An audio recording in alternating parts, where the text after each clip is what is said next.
नमस्कार। आज हम पढ़ रहे हैं मीरा पदावली के पद। मीरा के नाम से हम सभी परिचित हैं। हिंदी साहित्य की प्रमुख कवयित्री हैं भक्ति काल की। कृष्ण भक्ति धारा से इनका संबंध है। इनका जन्म संवत 1555 में हुआ था और देहावसान संवत 1620 में हुआ था। इनका जन्म राजस्थान के कुड़की नामक ग्राम में हुआ था। बचपन में ही मीरा की माता का देहांत होने के कारण उनका लालन पालन दूधा जी जो इनके नाना थे उनके वहाँ पर हुआ। वे अपने पिता रत्न सिंह की इकलौती पुत्री थी और दादा की कृष्ण भक्ति का प्रभाव बालक हृदय पर पड़ा और बचपन से ही मीरा कृष्ण के प्रेम में मग्न हुई। श्री कृष्ण के साथ यह बचपन का प्रेम धीरे अटल अनुराग में परिवर्तित हुआ। मीरा का विवाह चित्तौड़ के राणा सांगा के पुत्र भोजराज के साथ हुआ। वह इस वैवाहिक सुख का उपभोग अधिक नहीं कर सकी। विवाह के कुछ वर्ष बाद ही वे विधवा हो गईं और अब वह कृष्ण की भक्ति को मुखर रूप से स्वीकारने लगी। भक्ति ही उनके जीवन का संबल बनी। कृष्ण को उन्होंने पति के रूप में ग्रहण किया। माधुर्य भाव की भक्ति उनका प्रमुख विषय है। अपना सर्वस्व कृष्ण भक्ति पर न्यौछावर किया। समाज से विरक्त होकर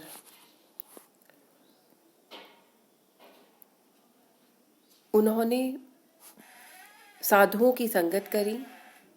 परिणाम स्वरूप अनेक परेशानियों का सामना उन्हें करना पड़ा।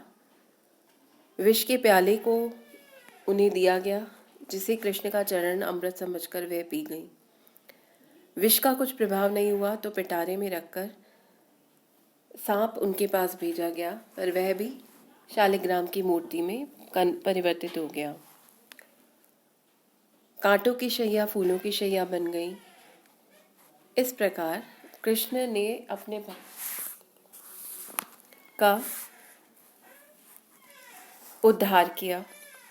मीरा ने नरसी जीरो मायरो, गीत गोविंद की टीका, मीराबाई का मल्हार, गोविंद, सोरठ के पद, मीरानी, मीरा के पद आदि रचनाएं करी हैं।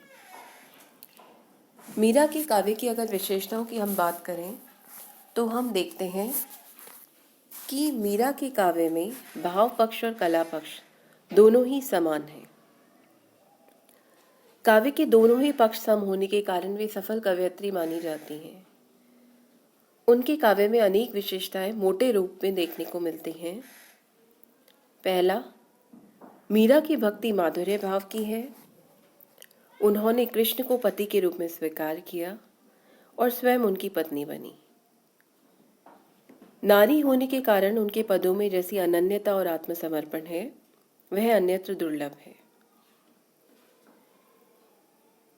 मीरा के पदों में विनय की भावना के भी पद हैं, परंतु प्रमुखता उनके विरह निवेदन के पदों की है जो मीरा की भक्ति भावना के प्राण हैं। कृष्ण से उनका प्रेम अटल है। प्रकृति को मीरा ने अपने भावों के आलम्बन के रूप में चित्रित किया है। घन घटाएं, घोर वर्षा, चातक पुकार आदि विरही प्राणों में चीत्कार बनकर कड़क उठी हैं। मीरा के पद गेय हैं। उसका काव्य गीति काव्य है। पदों में सरसता, सुगमता और प्रवाह है। भक्त लोग आज भी इनके पदों को बड़े लय के साथ गाते हैं और उसमें तन्मय होते हैं। मीरा की भाषा व्यावहारिक है। उसमें राजस्थानी, ब्रज और गुजराती का मिश्रण है। माधुर्य और प्रसाद दोनों गुण से युक्त मीरा की भाषा प्रवाहमयी है। अलंकार और मुहावरों का प्रयोग भी मीरा के पदों में भावों के अनुरूप ही सहज स्वाभाविक रूप से हुआ है। उनमें किसी प्रकार का आरोपण नहीं है। वस्तुतः मीरा के पदों में हमें उस काल के प्रवाहित भक्ति की त्रिधारा के दर्शन होते हैं। वे साकार कृष्ण के गुणों का गान करती हैं। नयनन बनज बैसाऊरी, जो मैं साहेब पाऊरी, इन नैनन मीरा साहिब बसता, डरती पलक न नाउरी। मीरा के पदों में संतों के निर्गुण भक्ति भाव का वर्णन ही प्रचुरता से किया गया है। मीरा की भक्ति में माधुर्य भाव का समावेश है और कृष्ण या मीरा के जो प्रभु हैं वे अविनाशी हैं। मीरा की पदावली में भक्ति युग की सरस भाव लहरियां समाहित हैं।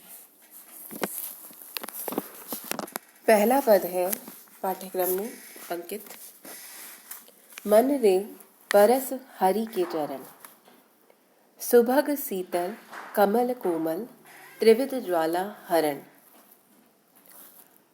मीरा श्री कृष्ण के चरणों का स्पर्श करने की बात कहती हैं उद्धार के लिए। वे कहती हैं, हे मन, हे मनुष्य, मन रे परस हरि के चरण। हे मन, तू श्री कृष्ण के चरणों का स्पर्श कर, परस स्पर्श कर। सुभग शीतल कमल कोमल त्रिविध ज्वाला हरण। श्री कृष्ण के सुंदर पद जो हैं वो सुभग बहुत सुंदर हैं, शीतल शांति प्रदान करने वाले हैं और कमल के समान कोमल हैं। त्रिविध ज्वाला हरण, तीनों प्रकार की ज्वालाओं, दैहिक, दैविक और भौतिक का नाश करने वाले हैं। वे कहती हैं विभिन्न भक्तों का उदाहरण देकर कि कृष्ण ने जिस प्रकार अलग अलग भक्तों का उद्धार किया वैसे ही कृष्ण हमारा भी उद्धार करें। वे कहती हैं, जे चरण प्रहलाद पर से इंद्र पदवी धरण, जिन चरणों का स्पर्श करने पर प्रहलाद ने इंद्र के समान श्रेष्ठ पद को प्राप्त किया। प्रहलाद की कथा से हम सभी परिचित हैं। हिरण्यकश्यप का पुत्र था।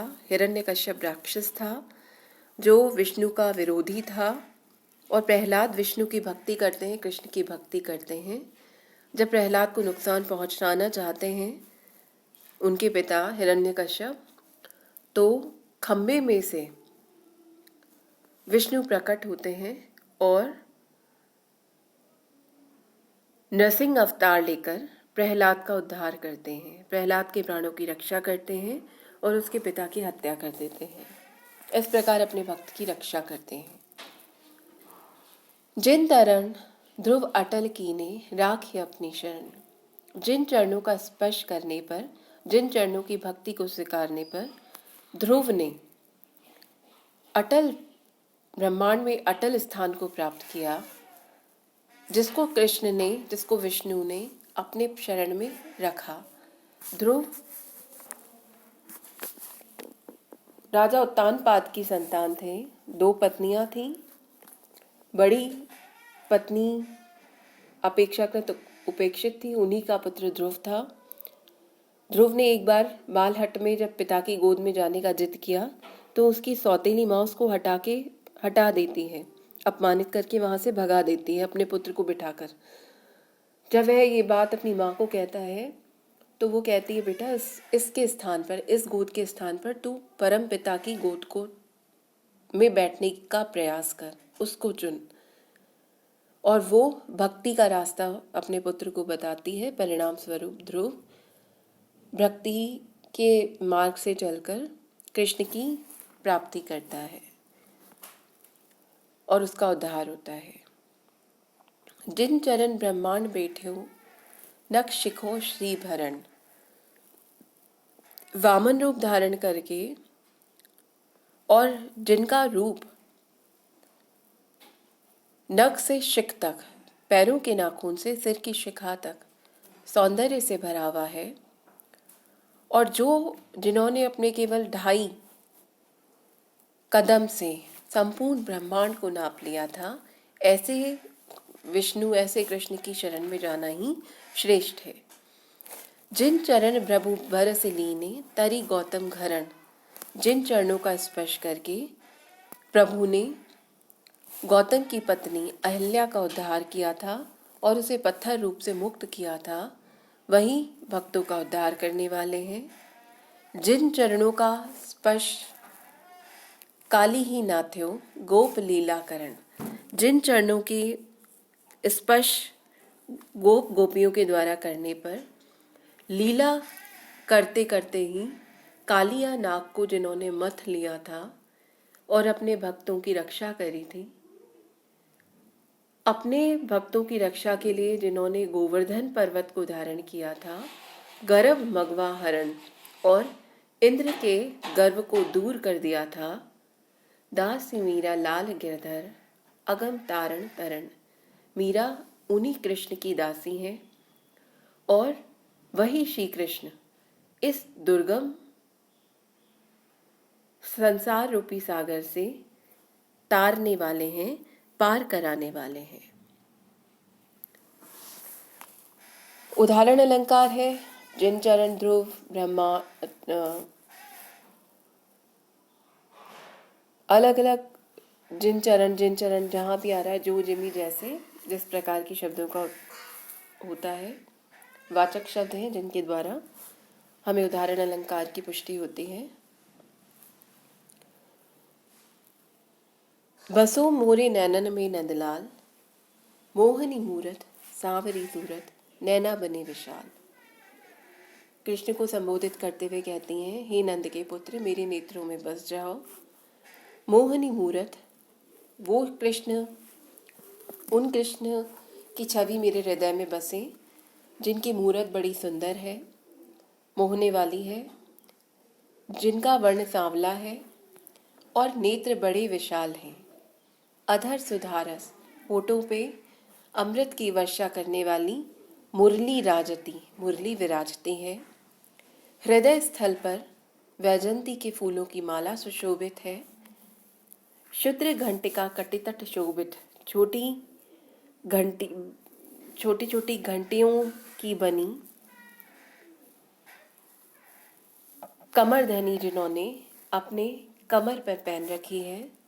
नूपुर शब्द रसाल, और जब चलते हैं तो जिनके पैरों का घुंघरू जो है वो मीठे मीठे स्वर उत्पन्न करते हैं। मीरा के प्रभु संतन सुखदाई, भक्त वत्सल गोपाल। मीरा कहती है, प्रभु संतन सुखदाई, ऐसे सुंदर छवि वाले कृष्ण संतों को सुख प्रदान करने वाले हैं। भक्त वत्सल, और भक्तों पर वात्सल्य प्रकट करने वाले गोपालक हैं। ऐसे कृष्ण और इन कृष्ण का सुंदर रूप मेरे हृदय में बस जाए, अर्थात इन्हीं की भक्ति को मैं करूं।